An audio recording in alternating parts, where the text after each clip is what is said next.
Glory to Jesus Christ. Glory forever.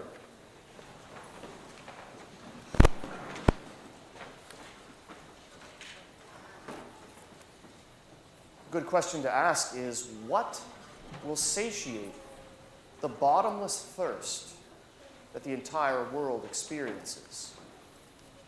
All around us, all around the world, people are hungry. They're thirsty.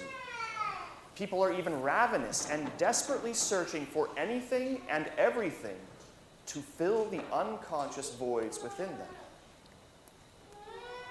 All through time, the world ends up being in cycles of turmoil because it is seeking deformed and selfish versions of fulfillment.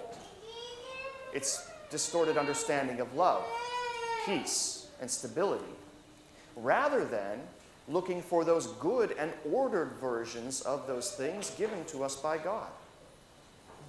The world often tends to seek its own justice and forgets about God's justice. And we too are all looking for something.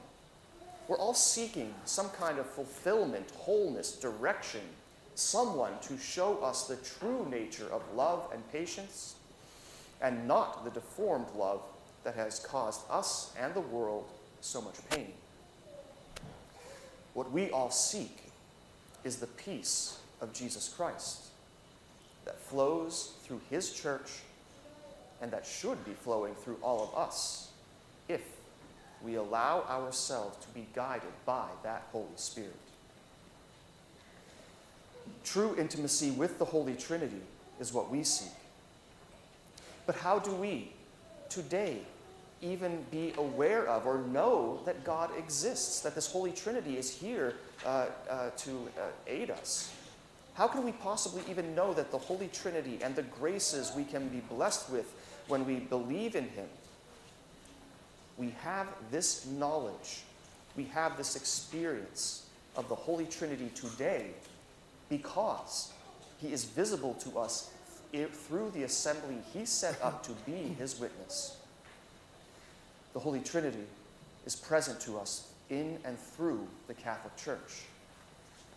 Although the Church has not always, and maybe is not now, comprised 100% of the most saintly and holy people, it has, however, always been built and maintained by those who are truly intimate with the Holy Trinity, by those who heed the instruction and inspiration of the Most Holy Spirit, and by those who have come to Jesus to drink, and have therefore been given rivers of living water to flow through their hearts. The good news of salvation, forgiveness of sins, healing, and the unconditional love of Jesus Christ have come down to us through the centuries because of the guidance of the Comforter, the Spirit of truth.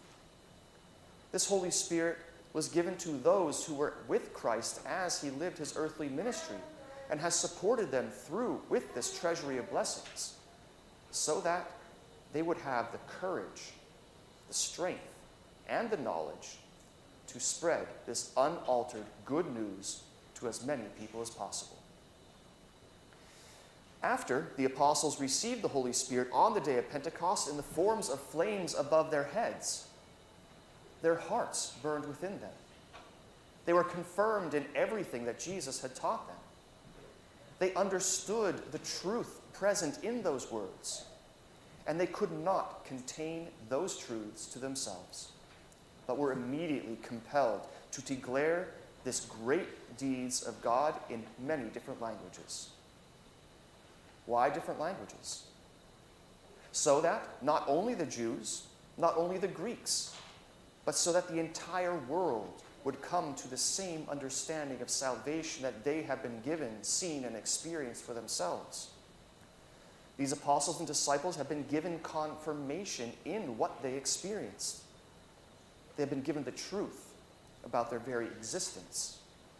In that, the Holy Trinity created the entire universe and all that exists, created us, and wants us and desires us to use our free will to choose lives of grace by adhering to God's commandments, so that we too will experience the indescribable joys of heaven for all of eternity. Jesus said, "Whoever follows me most surely will not walk in darkness, but rather will possess the light of life." The apostles who followed Jesus most intimately and who were given the gift of the Holy Spirit in the forms of tongues of fire possess the light of life, which is Jesus Christ, the eternal light. This light within them illumines all darkness and exposes for them and for those whom they interact with. It exposes all of the cunning and the lies and the hate of the devil, so that all can clearly see the difference between the works of Satan and the works of God. But these apostles did not keep this light as a special attribute for themselves. They did not covet this light, but they allowed this life-giving essence to shine forth from their inner person in rivers of living water. This living water was so powerful, was so life-giving, so transformative, that it was able to satiate the desires of the peoples of the world for 2,000 years and has not been exhausted. This is the very water that will fill the voids within us, that will complete and heal us. And after receiving it ourselves, it will then flow from us to heal the entire world until Christ's second coming.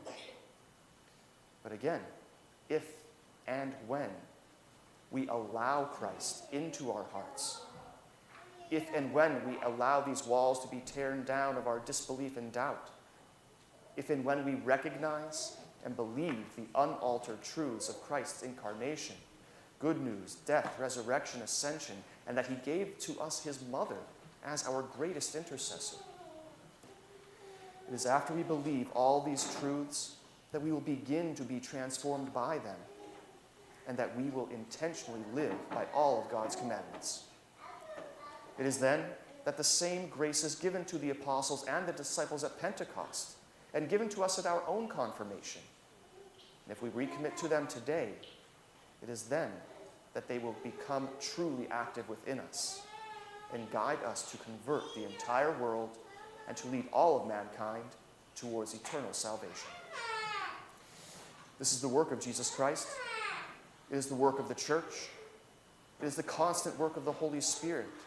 And it is the work of every one of us, so that together we may adhere to Christ's commandment to baptize all nations and to teach them about God's revealed truths, so no one may be denied entrance into eternal paradise. Glory to Jesus Christ. Glory forever.